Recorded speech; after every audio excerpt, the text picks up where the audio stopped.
Hello, hello, hello, hello. Facebook friends, wherever you are, my name is Harrison Soso.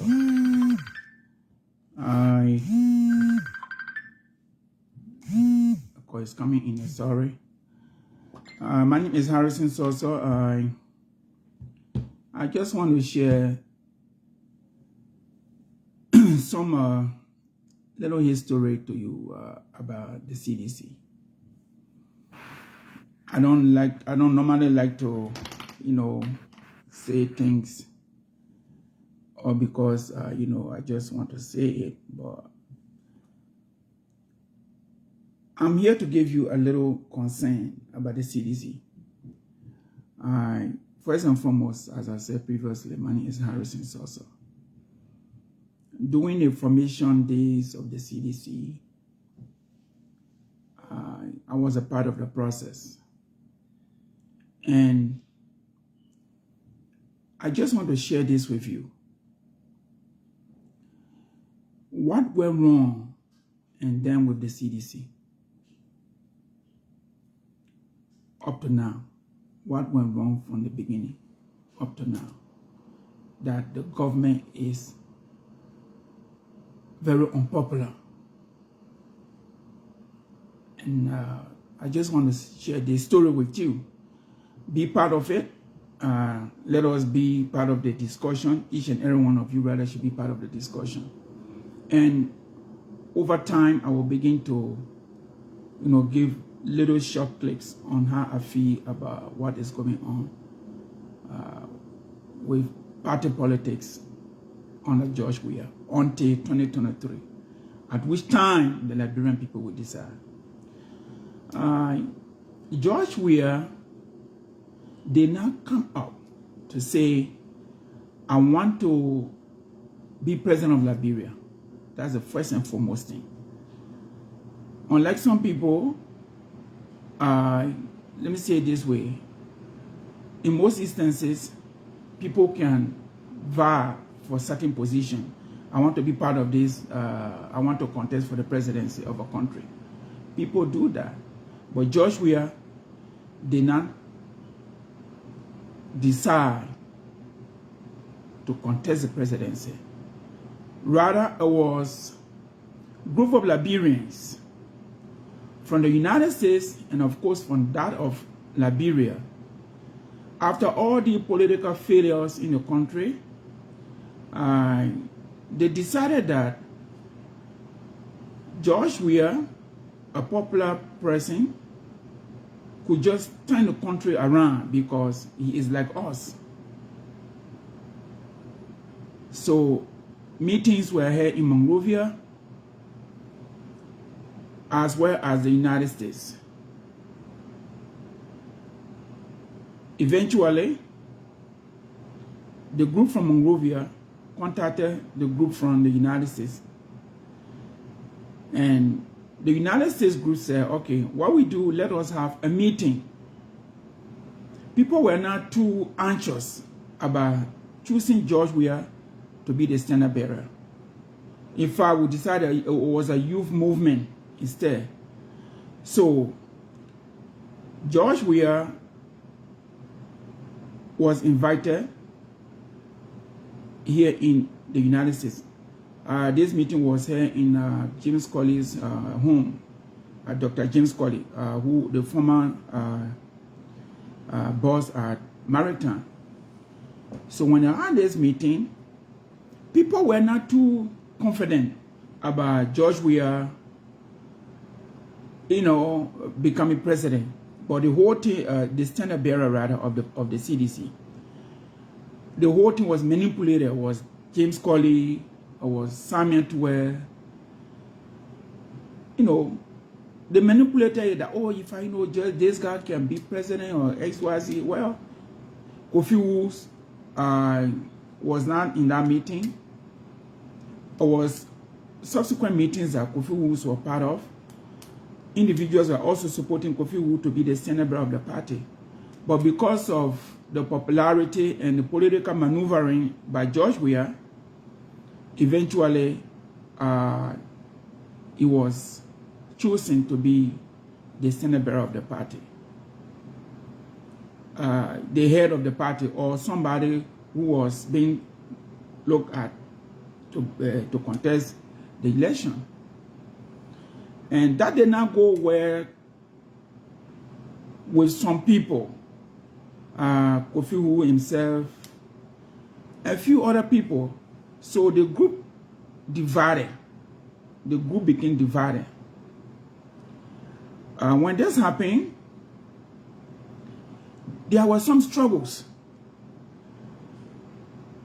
until we started talking to people in the United States, the group in Monrovia, talking to people there, the youth. We were moving from state to state, giving the idea to the Liberians in the diaspora. I was part of that. That even caused me to travel almost, I've traveled in almost like 23 states now in the United States. 33, rather. But during that George Weah campaign, we did all we could to convince the Liberian people. The Liberian people were not convinced that really George Weah should be president of Liberia. In the diaspora, they were not convinced at all. But all in all, we even struggle. We struggle a lot to convince people here. Whenever we used to go for our meetings, you know, few people, but we pressed on until eventually things went in his favor. But the whole thing came from Liberia. The whole support, the entire support, the level of support came from Liberia when it came to the human resource capacity, the followers, you know, because the youth is there, the voters, you know, were in Monrovia. We were only here to strategize, you know, to convince the Liberian people here. That was our job. But we did what we could. Now, what went wrong? I think this is the most important thing that you want to listen to. When CDC went for the election second round, first round, things did not happen. People who were with the Ellen government, some of them supported us initially with the hope that George Weah could eventually become president of Liberia, until everything went in the wrong direction. After that, we had a meeting again for the next time. The meetings were held in Monrovia, here in the United States, in Maryland, in Florida, Minnesota, on and on. And indeed, of course, I was part of those meetings. I don't know which meetings I was last member of. By the time I was the deputy chair for administration here in the United States. Eventually,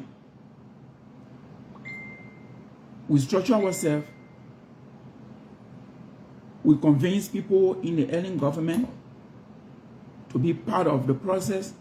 Some said, okay, we will, because we know eventually that this guy is popular, he will become president of Liberia. And people who were within the party at the time, some of them were not pleased with the term prior to George Weah's first anticipation election. Things were going very, very wrong. So a lot of them say, you know what, this guy, no matter how, I don't think we should be part of him. And George Weah himself, because let me say that George Weah, he's not a bad guy, but George Weah believes in, you know, people.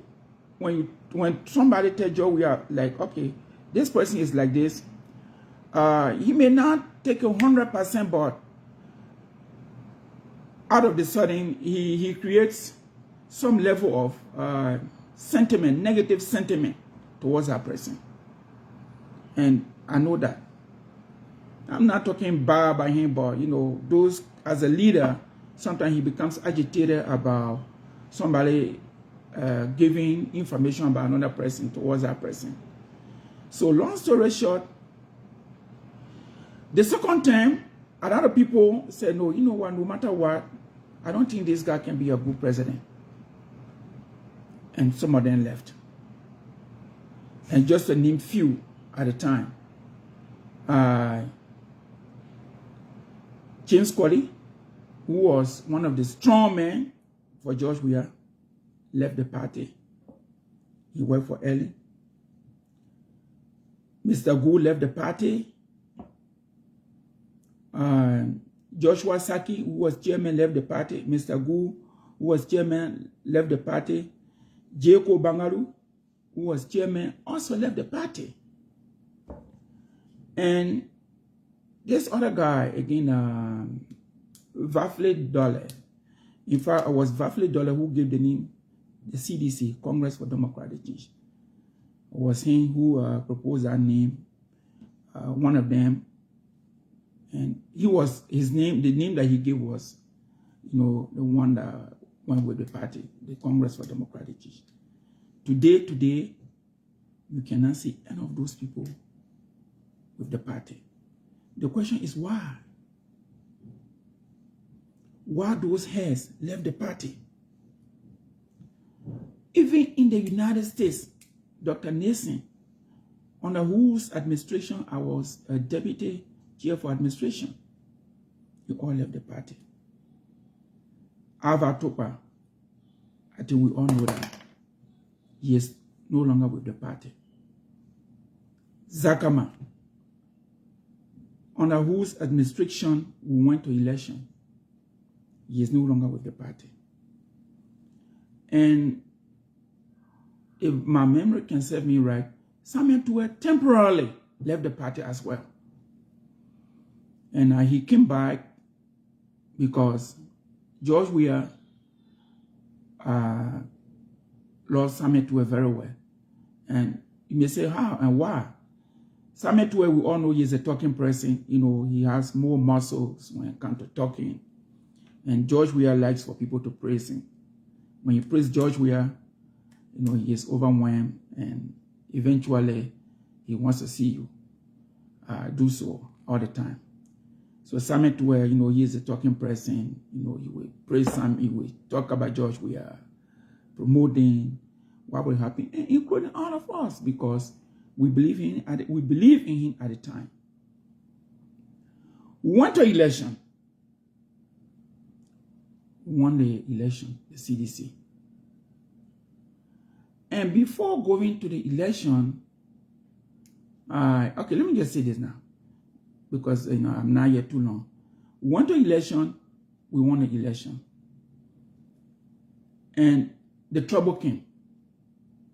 You may say, what was the trouble? When you are thinking about winning an election as an opposition political party, what do? You try to establish a transitional team. The transitional team is there to consider what has to be done immediately after election results are announced. We have nothing like that. Nothing. Maybe you say we're not too sure about winning the election. Well, I don't know, but we never had any transitional team. In the process, just at the time we won the election, and let me give the bigger picture of the whole thing. I, for one, including few of us, and I told some of my friends, I said, listen, even though Ellen is supporting us, but we have to look at this. I don't know why she is doing that. Yes, the majority of the Liberian people know that rather George Weah will eventually become president of Liberia, because all the political the politicians, they are not doing well and stuff like that. I said, but listen, Ellen Johnson said he is supporting us. I went to do that little gossip. I said, why? I said, because this lady damaged your country, no matter how it is. And this is a clear manifestation of what I'm saying. Where in this war, a certain president leaving power, or with the hope that, with the mind rather that they will be unseated by their opposition. Support no matter what, support that same opposition. And refuse to support their vice presidential candidates. That was, to me, it was something that I took on seriously. I said, meaning all the things, if there's any liability issue on the outgoing government, maybe we'll just go down the road, because under the road rather, because we're supposed to, prosecute people who, committed heinous crime, on the Liberian economy. Like the president, his chairman, we all know. This guy came from here with little or nothing, and they were doing things, doing stuff, a lot of things. Ellen's children, that wish old lady. The other time we met I was in Brussels. I left from Brussels. I was on my way to Liberia. I saw her.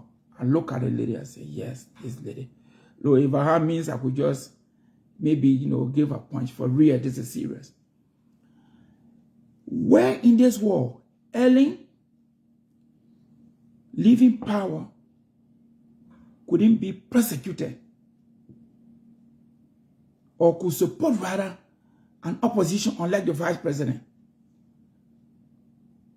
His whole vice president, who was contesting, which is Umen Boka.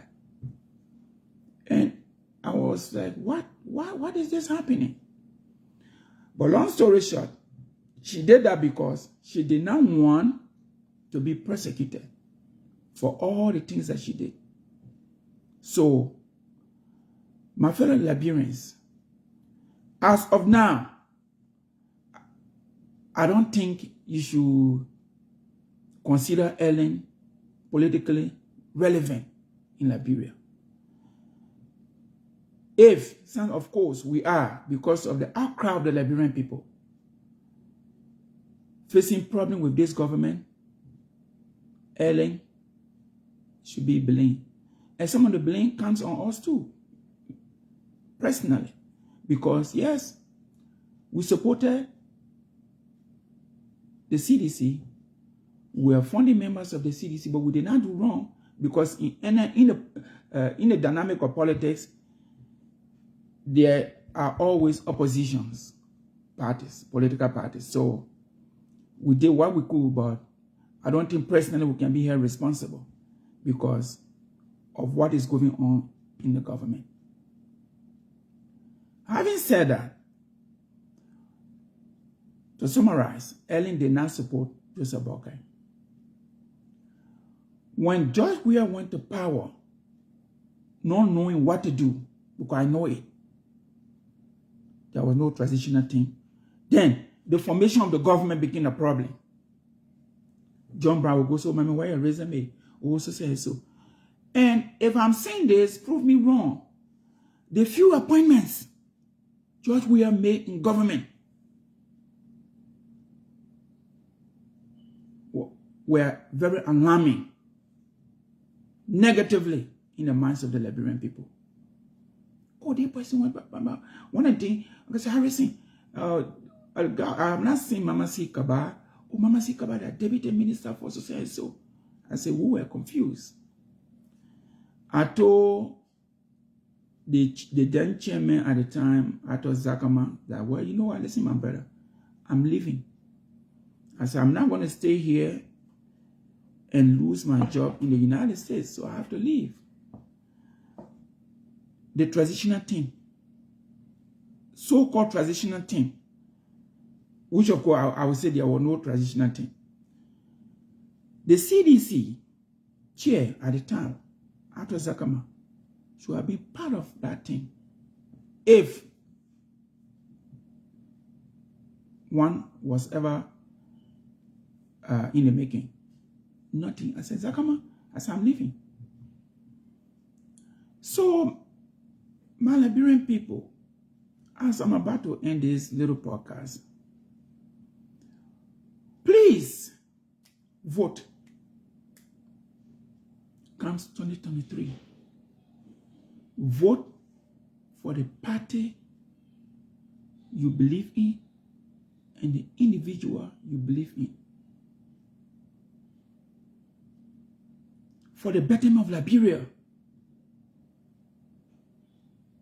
Because, yeah, George Weah may have had good hearts, but he was unable to put people in leadership.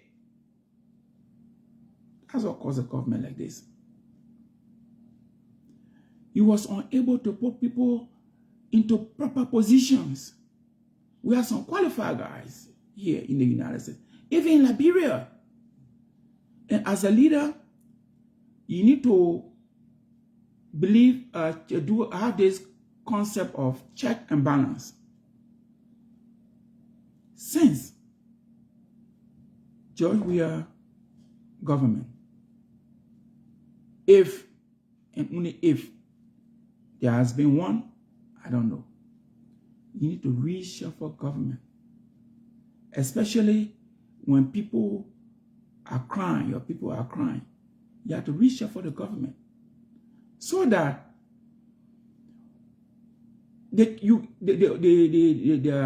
to please your voters. It was not like that until everything went down the drain. The wish woman, Nathaniel Mangue, before coming to this back to the United States, I went to Mangue. I said, Mangue. I said, but what is going on? If I came back to the States after 2 months, I went back. I said, but Mangue, what is going on? And this is what Mangue told me. He said, Harrison, this government, we're just putting people somewhere, at the end of the day, then we check, he said that we check what is happening. And that day he was on his way to China. He said, where's your resume? I gave him my resume. I said, this is my resume. I said, I just want to know how things are like. Because the whole thing was, who you going to now? And I handed him my resume. And after a few days, I decided to come back to the States.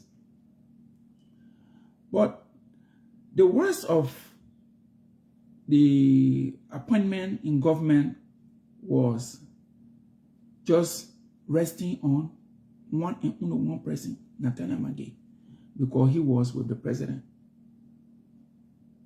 as Minister of State. And not knowing who Mangue was at the time, I trusted him because he was a friend. When we're in the party here, he used to come, Harrison, do this for me, do this for me. But friend can ask friend. He knows personally what I did for him as a friend. And because we're in the same political party. I said, okay, what I will do is, I'm leaving. So, Minister, he said, yeah. I said, so, what can I do? He said, Harrison, it will be done. I came back to the States and went back. So I went to Summit where I said, listen to me. I have to take my job very serious. Now, I'm not going to play, giving excuses and things. Then Summit where I went right to him in his office at the Ministry of Finance. He said, Harrison, he gave some who something bad gas. He said, what do you want? And I laughed. I said, well, in my own little mind, I said, yeah, this is a government for true. What do you want? I said, well, you tell me, and I have my resume. Because if you say what you want, I said, because now I said, if you ask me now what I want or what I wanted, I just wanted to go home in the village, in my city, in my country, make farm, food production, and be there as superintendent. From work, I go back on my farm and see how I can program my people, you know, for the betterment of themselves and the country as a whole. And he said, well, that position is given to somebody already. Samuel Tuwe told me that. He said, okay. You know, we are confused. And one other guy to me, Harrison, he said, but why you can't go to DEA as Deputy Director for Administration? Be there, you know, hold that. And at the end of the day, you know, things will happen. I said, okay, no problem. Then he said, okay, let me text Maggie. You know, he texted Maggie and stuff like that. The following day, I went to Maggie. I said, Maggie, Samuel Tuwe sent me here to you. And I just came to find out. You did not send me right about. I came to find out about the text that he sent. He said, oh, yeah, I got the text. No. Maggie, they say, for everything you do in the dark shall come to light. He said, okay. I said, so what can I do? Should I go back to the state and, you know, tell my family what is in the making? Because in my job especially, give them a reasonable, you know, time, not reasonable per se, but give them time that where I'm leaving so I can put a lot of things in place, you know, with the job. Because yes, of course, they have my little pension for the time I've served with them and you name it. He said, okay, yes, you can do that. I said, okay. So when I came back to the state, I decided to wait a little bit. And my friends told me, listen, Harrison, whenever your need is pronounced well, you know, you can take action, but don't take any action about the job. Because I was sure. Now, only I alone, I'm just explaining my little part of the story. This happened to a lot of people. Now, only I alone. So, nothing happened. The government was there. Nathaniel Magee, he did what he could. A lot of things. Until he was exposed. Today he is not in government. My message to President Weah and the Liberian people.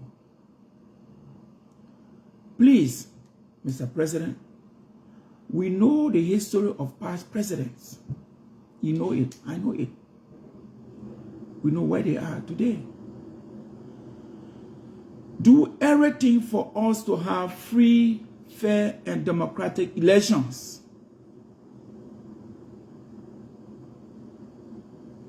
You will not be president forever.